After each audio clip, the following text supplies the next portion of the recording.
Halo semuanya, selamat datang di sesi pembahasan kita kali ini. Hari ini, kita bakal membedah sebuah dokumen yang mungkin kalau dengar namanya terasa kaku, tapi sebenarnya ini adalah panduan praktis yang luar biasa keren. Kita akan membahas tuntas Undang-Undang Nomor 25 Tahun 1992 tentang perkoperasian.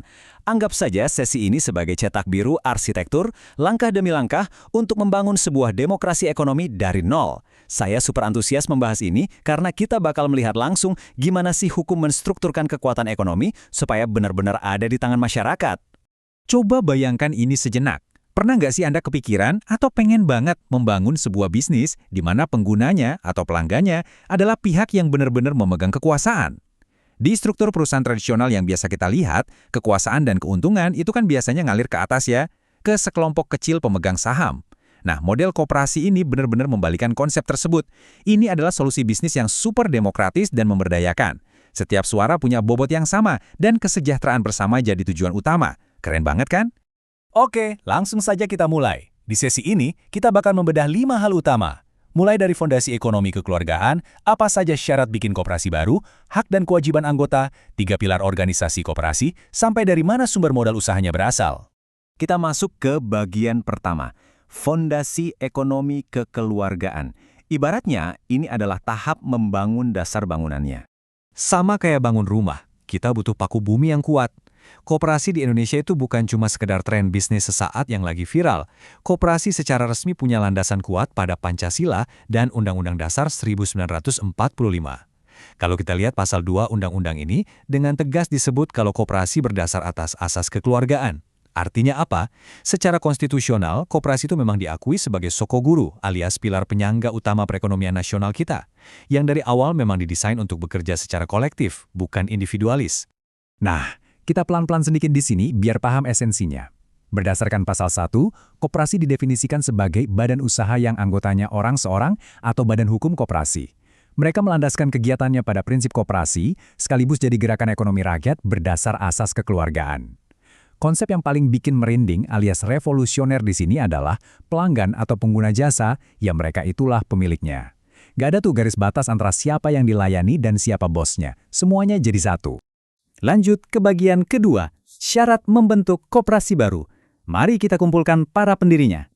Secara praktis, pasal 6 membagi urusan pembentukan ini ke dalam 2 batas hukum yang sangat pasti.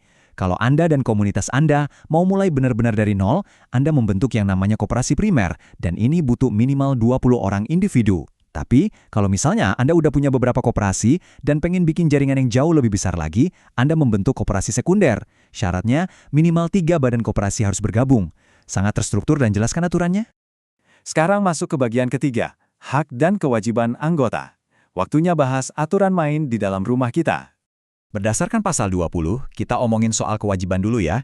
Di koperasi, Anda nggak bisa tuh cuma nitipin uang terus pasif nunggu untung. Nggak gitu mainnya. Sebagai pemilik, anggota wajib banget mematuhi anggaran dasar dan semua keputusan rapat.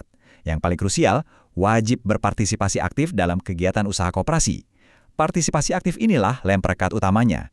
Ditambah lagi, tiap anggota punya kewajiban moral buat menjaga kebersamaan dengan asas kekeluargaan tadi. Tapi tenang, kewajiban tadi pastinya dibayar lunas dengan hak-hak demokratis yang luar biasa kuat. Anggota punya hak penuh buat hadir dan memberikan suara di rapat anggota. Ingat, 1 orang, 1 suara. Mau simpanannya ratusan juta atau cuma puluhan ribu, suaranya tetap sama. Anda berhak milih atau dipilih jadi pengurus, berhak minta diadakannya rapat, bebas kasih masukan ke manajemen, dan yang paling asyik, berhak dapat pelayanan yang setara. Jadi, kewajiban yang Anda jalankan benar-benar berbuah kekuasaan nyata. Lanjut ke bagian keempat, 3 pilar organisasi koperasi. Inilah mesin penggerak demokrasinya. Undang-undang kita ternyata pakai semacam aturan 3 pilar buat memastikan kekuasaan nggak cuma numpuk di 1 orang aja. Kita punya rapat anggota di posisi paling puncak, terus ada pengurus di level manajemen, dan pengawas untuk urusan supervisi. Yuk kita bedah satu-satu peran mereka. Nah, ini bedanya sama korporasi biasa. Kalau di korporasi kan, dewan direksi yang sering jadi bos tertinggi ya. Tapi kalau di koperasi, rapat anggota adalah pemegang kekuasaan paling tinggi. Mereka ini otoritas absolutnya. Menurut hukum, rapat ini wajib banget digelar minimal setahun sekali. Tujuannya buat nentuin kebijakan umum, ketok palu soal anggaran, sampai milih atau memberhentikan pimpinan. arah nasib koperasi benar-benar ada di tangan kolektif anggotanya. Di bawah rapat anggota, baru ada pengurus. Mereka ini tim eksekutor alias operator harian yang dipilih dari dan oleh para anggota itu sendiri. Masa jabatannya maksimal 5 tahun sesuai pasal 29. Nah, pengurus ini secara hukum ditugaskan buat ngejalanin operasional bisnis sehari-hari, bikin rencana kerja, dan ujung-ujungnya mereka harus mempertanggungjawabkan semua langkah mereka balik lagi ke rapat anggota. Terus, buat mastiin pengurus tidak melenceng dari jalur, kita punya pilar ketiga, yaitu pengawas. Anggap saja mereka ini auditor internal, dipilih juga oleh anggota, tugasnya independen, mengawasi gimana kebijakan dijalankan. Ada satu hal menarik di pasal 39 nih, pengawas itu berhak tahu segalanya dari manajemen, tapi mereka diwajibkan merahasiakan hasil temuan mereka dari pihak luar. Ini benar-benar cara elegan buat jaga integritas dan rahasia dapur koperasi. Terakhir, bagian kelima, sumber modal usaha koperasi. Mari kita cari tahu dari mana bahan bakar bisnis ini. Jadi, dari mana uangnya mengalir? Konsepnya sebenarnya sederhana. Modal koperasi dibelah jadi 2 kategori besar. Modal sendiri alias uang dari dalam, dan modal pinjaman atau dana dari pihak luar. Pembagian ini penting banget buat jadi indikator seberapa mandiri si sebuah koperasi itu berdiri di atas kaki sendiri. Coba kita urai sedikit instrumen keuangannya sesuai pasal 41. Modal sendiri itu tulang punggungnya, yang isinya ada simpanan pokok waktu awal daftar, simpanan wajib yang dibayar rutin, dana cadangan dari keuntungan yang ditahan, sampai hibah.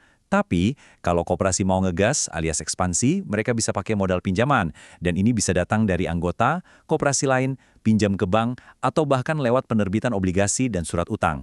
Ini bukti nyata kalau koperasi itu punya fleksibilitas finansial yang nggak kalah sama entitas bisnis modern di luar sana. Kalau kita tarik benang merah dari semua kerangka hukum yang teknis banget tadi, semuanya bermuara ke tujuan agung yang ada di pasal 3. Koperasi itu lahir untuk memajukan kesejahteraan anggotanya, masyarakat umum, dan ikut ngebangun tatanan ekonomi nasional. Jadi ini bukan sekedar urusan cari untung sebesar-besarnya. Ini tentang gimana kita ngerancang sebuah alat untuk mencapai keadilan sosial dan kekuatan ekonomi bersama di seluruh Nusantara. Oke, kita udah lihat sama-sama cetak birunya, struktur fondasinya, aturan mainnya, mesin penggeraknya, sampai dari mana bahan bakarnya berasal. Semua kelengkapan hukumnya udah disiapin rapi sama UU nomor 25 tahun 1992. Nah, pertanyaan terbesarnya buat Anda sekarang adalah, gimana Anda bakal pakai cetak biru ini untuk mulai membangun ekonomi lokal yang jauh lebih adil dan memberdayakan komunitas di sekitar Anda. Terima kasih banyak udah ikut menyimak pembahasan kali ini. Sampai jumpa di sesi bedah materi seru kita selanjutnya.